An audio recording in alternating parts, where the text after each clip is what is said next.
এবার শুধু জাতীয় সংসদ নির্বাচন নয়, ইউনিয়ন পরিষদ থেকে সিটি কর্পোরেশন সব নির্বাচনে সেনা মোতায়েনের আইনি পথ খুলে দিতে চায় নির্বাচন কমিশন। একই সঙ্গে আসছে প্রার্থী হওয়ার নিয়মেও বড় ধরনের পরিবর্তনের প্রস্তাব। নির্বাচন কমিশনের সর্বশেষ বৈঠকে চূড়ান্ত হয়েছে একাধিক গুরুত্বপূর্ণ সুপারিশ। সবচেয়ে আলোচিত প্রস্তাব, স্থানীয় সরকার নির্বাচনের আইনেও সশস্ত্র বাহিনীকে আইন প্রয়োগকারী সংস্থার অংশ হিসেবে যুক্ত করা। অর্থাৎ সরকার চাইলে ভবিষ্যতে ইউনিয়ন পরিষদ, পৌরসভা, উপজেলা ও সিটি কর্পোরেশন নির্বাচনে সেনাবাহিনী মোতায়েন করা আরও সহজ হবে। শুধু তাই নয়, দ্বৈত নাগরিকদের স্থানীয় সরকার নির্বাচনে প্রার্থী হওয়ারও সুযোগ সীমিত করতে চায় ইসি।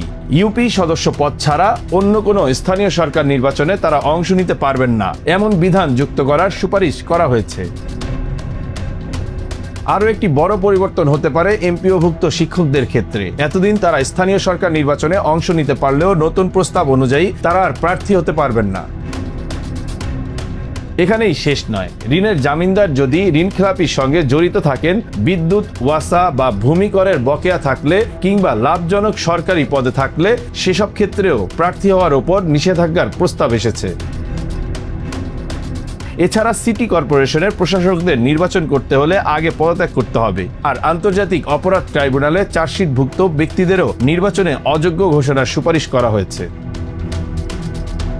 তবে মনে রাখতে হবে, এসব এখনো চূড়ান্ত আইন নয়। নির্বাচন কমিশন সুপারিশগুলো সরকারের কাছে পাঠাবে। সরকার অনুমোদন দিলে এবং সংসদে আইন পাশ হলেই এগুলো কার্যকর হবে।